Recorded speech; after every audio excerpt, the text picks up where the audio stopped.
बिस्मिल्लाहिर्रहमानिर्रहीम। लाखों करोड़ों दरूद आकाए दो जहां पर जो वजह वजूद कायनात है। नाज़रीन कराम, पूरी दुनिया की नज़रें इस वक्त पाकिस्तान पर हैं। पाकिस्तान पर नज़रें क्यों हैं? पाकिस्तान में अब इलेक्शन होने जा रहे हैं, इलेक्शन 2024। क्या सवाल यह है कि इलेक्शन होते भी हैं या नहीं होते, और अगर होते हैं तो क्या साफ और शफाफ इलेक्शन होंगे? इलेक्शन होने के बाद क्या किसी सियासी पार्टी की तरफ से ये इल्ज़ाम होगा कि ये इलेक्शन धांधली शुदा हैं और ये जो गवर्नमेंट बन रही है ये सिलेक्टेड नहीं, ये इलेक्टेड है? ये इस तरह के जो सवालात उठते रहते हैं हमेशा, क्या इस बार भी वही कुछ होगा? तहरीक इंसाफ के जो सहाफ़ी हैं और यूट्यूबर सहाफ़ी हैं उनकी तरफ से एक बहुत बड़ा इल्ज़ाम है।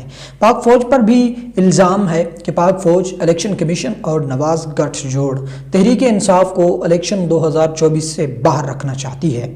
क्या वाकई में ऐसा है? क्या वाकई में इलेक्शन कमीशन, नवाज़ गठजोड़ पाकिस्तान तहरीक इंसाफ को इलेक्शन 2024 की दौड़ से बाहर रखना चाहती है? क्या पाकिस्तान के सियासी जमातें अब भी इमरान खान साहब से खौफज़दा हैं? क्या उनको लगता है कि वाकई इमरान खान साहब इस मरतबा फिर बाजी ले जाएंगे? क्या इसलिए ये सारा कुछ या ये सारा खेल रचाया जा रहा है कि इमरान खान साहब को बाहर रखा जा सके और पूरी गेम में उनको ना आने दिया जाए, इलेक्शन 2024 से भी उनको बाहर रखा जाए? क्या ऐसा वाकई में होने जा रहा है? आप हमें कमेंट बॉक्स में ज़रूर बताइएगा अपनी राय।